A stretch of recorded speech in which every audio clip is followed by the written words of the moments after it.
في مقله صغيره كما راكم تشوفوا درت مغرفه عكري صغيره، مغرفه طرشيه وراني قارنت مغرفه الزيت، درستهم عقليا حاجزتهم مليح مليح، نقليهم مليح ونشوفوا واش حنديرو.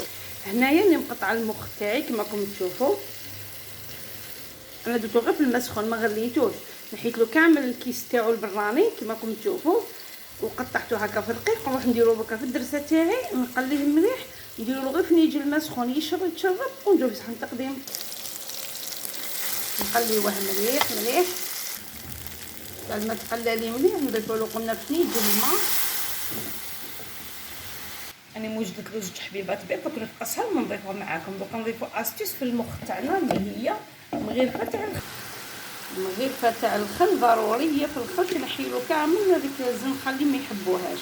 قصت زوج حبيبات بيض انا نخلطهم نطفي عليه صايه. هذه هي اللقمه تاعنا تاع اليوم، القيمه تاع اليوم تاع المخ. الله الله ما شاء الله، هذا هو الشكل النهائي تاعنا تاع المخ تاعنا ما شاء الله بالصحه والراحه. ان شاء الله تجربوها، تكتبوا لي في لي كومونتير. دمتم في رعايه الله وحفظه، دمتم متعلقين، دمتم سالمين غانمين.